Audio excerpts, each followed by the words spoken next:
ఇప్పుడే జీ5 app download చేయండి. చూడండి మీ ఫేవరెట్ టీవీ షోస్ ఎప్పుడైనా ఎక్కడైనా. జానులోనే లోపం ఉందని నేను చెప్తున్నాను, కానీ లక్ష్మి నమ్మడం లేదు. జానులో లోపం ఏంటి? నాలోనే ప్రాబ్లం ఉంది కదా. మీ అమ్మ దగ్గర కవర్ చేసినట్టు నా దగ్గర చేయకు వివేక్. నాకు అంతా తెలిసిపోయింది. ఇందాక నువ్వు వెళ్ళిన మెడికల్ షాప్ కి నేను కూడా వెళ్ళాను.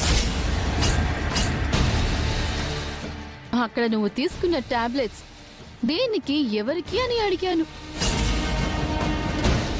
ఆ తర్వాత నాకు తెలిసిన డాక్టర్తో కన్ఫర్మ్ చేసుకున్నాను. అప్పుడే జాను కోసం నువ్వు చేస్తున్న త్యాగం, మీ అమ్మని నువ్వు చేస్తున్న మోసం అన్నీ బయటపడ్డాయి, విత్ ప్రూఫ్స్ తో.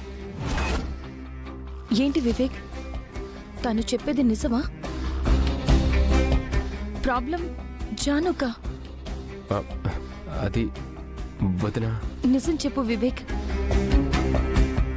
చెప్పు వివేక్. మీ అమ్మతో జానుతో కూడా చెప్పలేని నిజం లక్ష్మితో అయినా చెప్పు. సారీ వదినా,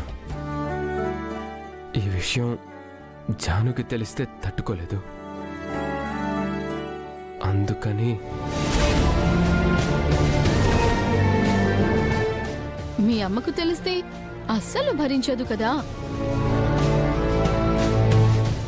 జానుని మెడ పట్టుకుని ఇంట్లో నుంచి బయటకు గెంటేస్తుంది కదా.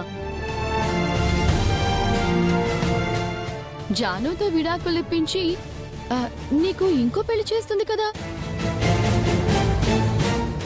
జాను గుండె బద్దలైపోయి సూసైడ్ చేసుకుంటుంది కదా. మనీషా,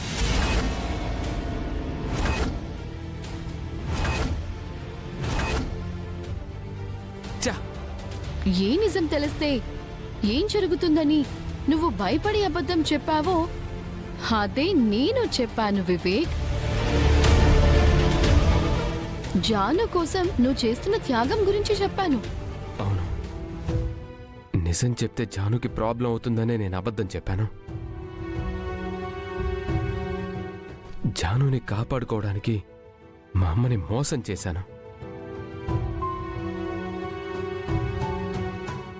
అయినా ఇదంతా ఒక 2-3 నెలల్లో క్లియర్ అవుతుందని అందరి దగ్గర నిజాన్ని దాచిపెట్టాను. అదేం తప్పు కాదు కదా. నీకది తప్పు కాదు, కానీ నాకు ఇప్పుడు అదే ఆయుధం. నాకు తెలిసిన ఈ నిజాన్ని నేను ఇప్పుడే దేవయాని ఆంటీతో చెప్పేస్తాను.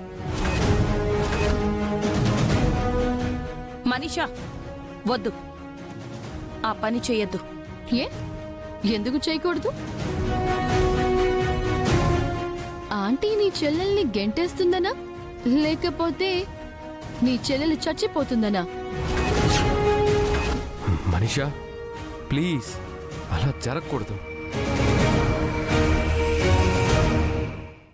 జీ5 యాప్ డౌన్లోడ్ చేసి అన్ని ఎపిసోడ్స్ పూర్తి ఉచితంగా చూడండి.